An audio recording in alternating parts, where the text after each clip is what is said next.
Bonjour. La dernière vidéo, on a vu les origines du droit marocain. Et on a vu que le droit marocain est constitué de deux origines officielles et non officielles. Les officielles, on a vu parmi tant d'autres le droit musulman. Et on a vu la sunna, le qiyas et les définitions de la coutume. Aujourd'hui, on va parler un tout petit peu de l'usage coutumier qui présente les principales caractéristiques de la règle de droit au Maroc. Il est général et impersonnel comme toute règle de droit. Il est général et impersonnel et en même temps il bénéficie d'une certaine notoriété et il est considéré par les sujets de droit comme étant un caractère obligatoire. Donc, comme la règle de droit, l'usage coutumier est général et impersonnel et en même temps elle a le caractère obligatoire. Quels sont les rapports entre la loi et la coutume? Il est classique de distinguer à ce sujet trois situations différentes. Tout d'abord, celle où la loi renvoie expressément à la coutume. Celle, ensuite, et en deuxième lieu, où une coutume vise à combler une lacune de la loi. Celle, et troisièmement, la coutume est contraire à la loi.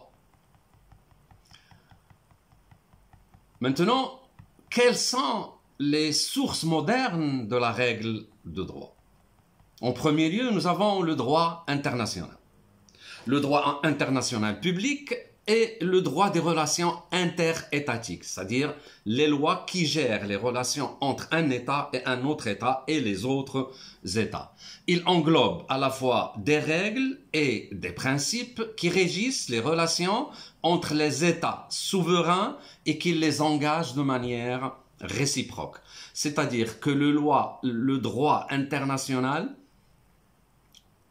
gère toutes les relations, qu'elles soient commerciales, d'échange, culturelles, politiques, militaires, toutes les relations entre les États sont régies par le droit international public.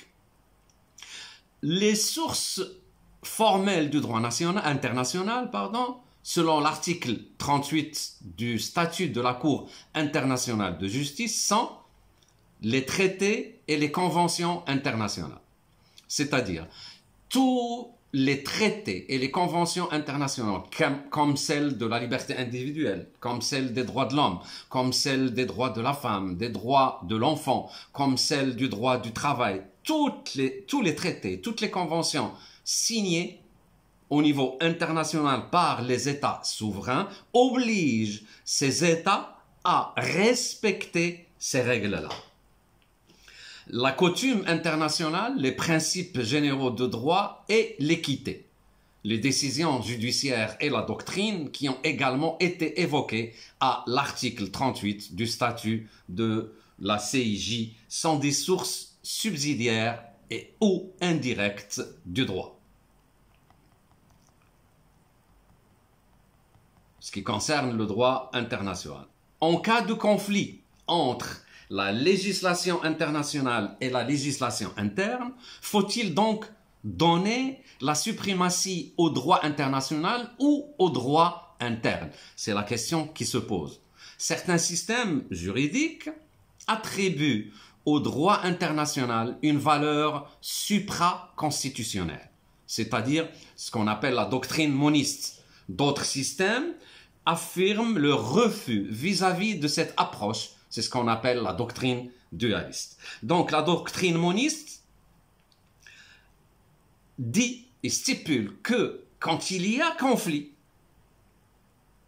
sur certains traités juridiques ou systèmes juridiques, on fait appel au droit international.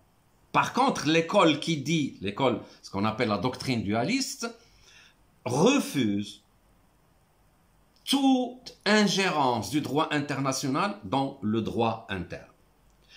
L'article 27 de la Convention de Vienne de 1969 sur le droit des traités dispose d'une partie.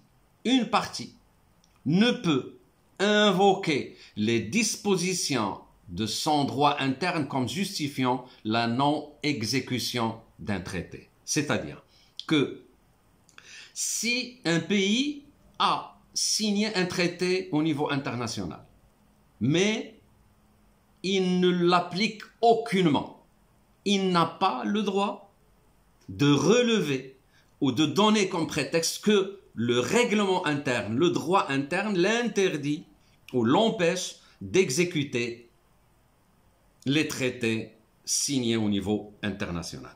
C'est ce qui arrive pour les prisonniers politiques, pour la gestion de certaines relations entre l'État et les individus. La Constitution de 2011 au Maroc affirme dans son préambule que le Maroc s'engage à accorder aux conventions internationales dûment ratifiées par lui dans le cadre de dispositions de la Constitution et des lois du Royaume, dans le respect de son identité nationale immuable et dès la publication de ces conventions, la primauté sur le droit interne du pays est harmonisée en conséquence les dispositions pertinentes de sa législation nationale.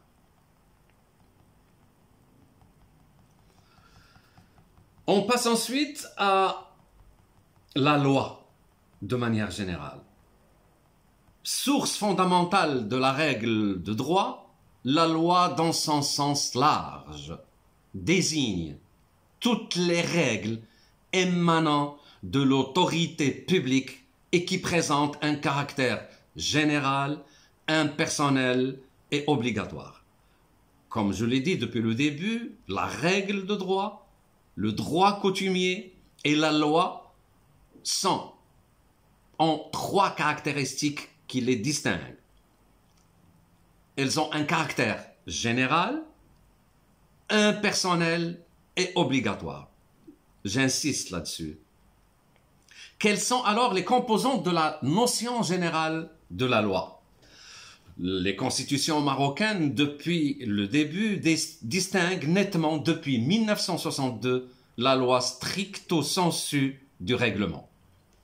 La loi, dans son sens étroit, est l'œuvre du pouvoir législatif, avec ses deux chambres, la Chambre des représentants et celle des conseillers, alors que le règlement relève du pouvoir exécutif et des autorités administratives.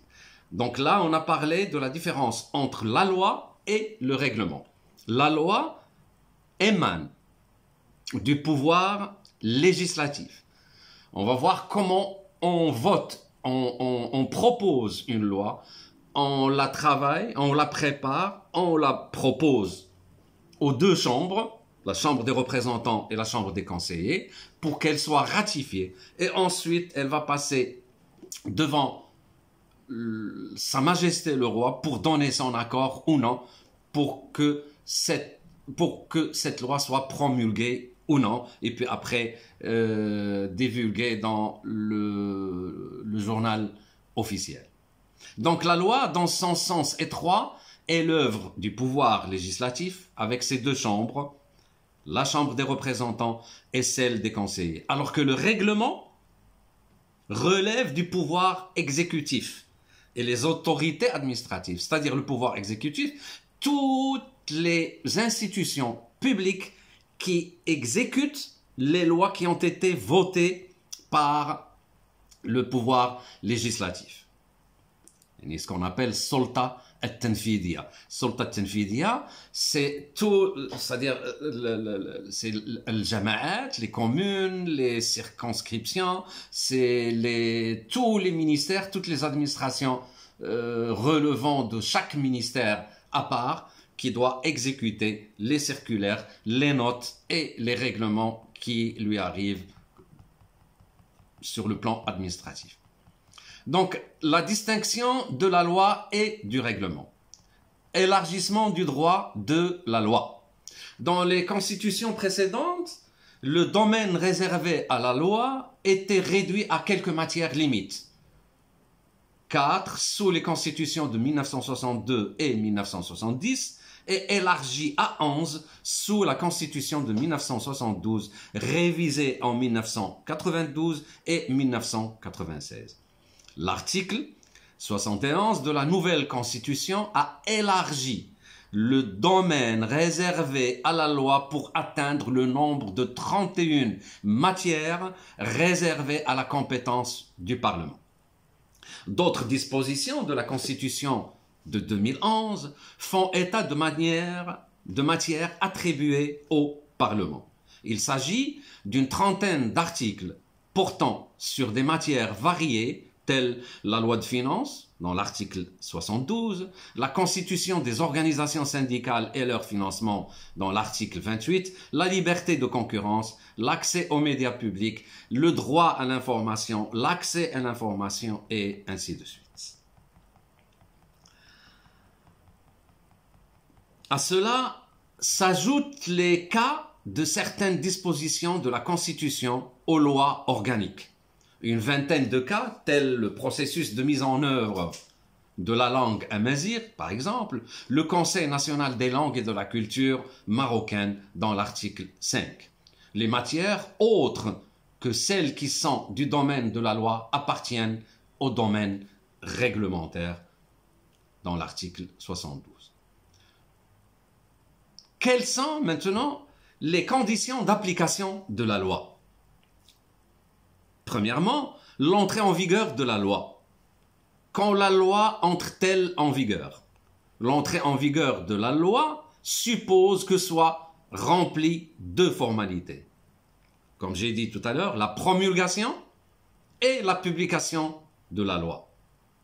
C'est quoi la promulgation? La promulgation de la loi est prévue par l'article 50 alinéa 1 de l'actuelle Constitution qui stipule que le roi promulgue la loi dans les 30 jours qui suivent la transmission au gouvernement de la loi définitivement adoptée. Donc la promulgation dépend de l'action, l'accord ou non de Sa Majesté dans les 30 jours qui ont suivi la mise à disposition de la loi par le Parlement. Cet acte ne concerne que la Constitution et les lois votées par le Parlement. Le règlement, quant à lui, qui est l'œuvre du pouvoir exécutif, est exutoire par nature. Deuxièmement, la publication. Après la promulgation, donc vient l'étape très importante qui s'appelle la publication. La publication consiste dans l'insertion du texte de loi au bulletin officiel. Elle concerne aussi bien les lois que les règlements. C'est-à-dire, les lois et les règlements doivent absolument passer par le bulletin officiel, c'est-à-dire par la publication. L'objet de cette formalité est d'informer les sujets de droit du contenu de la règle juridique pour leur permettre de l'observer et, le cas échéant, la leur imposer. Au Maroc, la procédure de publication est mentionnée à l'article 50 alinéa 2.